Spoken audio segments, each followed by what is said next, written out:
Good morning সবাইকে, কেমন আছো সবাই? সকালবেলা থেকেই শুরু করেছি দেখো ঘর ডেকোরেশনের কাজে। তোমার দাদাভাইয়ের আমি মোটামুটি রাতের বেলা একবার আলোচনা করেছিলাম যে এই জায়গাটা একটুখানি গুছালে হতো না, মোটামুটি খাটটা পাতলে, নাহলে না ভীষণ কষ্ট হয়, একটা খাটের মধ্যে চারজন হয় না। আর এখন এত গরম, আর লম্বা চওড়া মানুষ তো সেই কারণে হয়ও না, কি বলতেও পারে না। কিন্তু কি করব, খাটও ছিল না, কিন্তু এটা বাবার খাট, যেহেতু বাবাকে খাটে রাখা হচ্ছে না নিচের গদিতে, কারণ উনি ওঠা নামাটা করতে পারছে না সেরকম, সেই কারণে ওনাদের এই খাটটা নিয়ে আমরা এখানে পেতে নিয়েছি।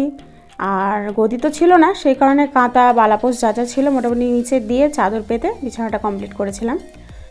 আর এই মধ্যেখানের ঘরে যা যা জিনিস ছিল সেগুলোকে মোটামুটি ভাগাভাগি করা হয়েছে, কিছুটা বাবাদের ঘরে দেওয়া হলো, কিছুটা আমাদের ঘরে। তো আমি পরের ব্লগে শেয়ার করছি কোনটা কিভাবে রাখা হয়েছে জিনিসগুলো। তো দেখো আমরা বিছানা কমপ্লিট করে ফেলেছি, আর তারপরে মেয়েরাও একটু হেল্প করছিল ডেকোরেশনের কাজে। আর দেখো তোমার দাদাভাই এখানে দাঁড়িয়ে নাচছে। তো এই হচ্ছে আমাদের পুরো কমপ্লিট হয়ে গেছে। আর এদিকে রান্নাবান্নাটা আমি তাড়াতাড়ি করে সেরে নিয়েছি, আর ঘেমে গেছিলাম না, সেই কারণে জামাটা আমার পাল্টানো। আর নাইটির কথা বলো না, সারাদিন আমার অনেক কটা বদলাতে হয়। তো রান্নাবান্না শুরু করেছি, কারণ 3-4 রকমের পদ হবে। উচ্ছের ডাল হয়েছিল, আর ওটা ছাল টেংরি দিয়ে একটা মাখা মাখা তরকারি, আর এটাও আলু পেঁপে দিয়ে একটু তরকারি।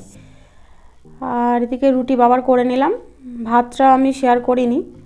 আর এত গরম না, মানে কাজ করব কি, আমি এর আগের ব্লগেও তাই বলছিলাম, ভীষণ ভীষণ পরিমাণে কষ্ট হচ্ছে। দেখো আমি চান করেও চলে এসেছি, এই আমাদের রান্নাবান্না একটু উচ্ছে ভাজা তুলে রেখেছিলাম, গ্যাস ট্যাসগুলো পুছে রেডি করে বেশ খাওয়া দাওয়াগুলো কমপ্লিট করে নিয়ে একটু বিশ্রাম নেব।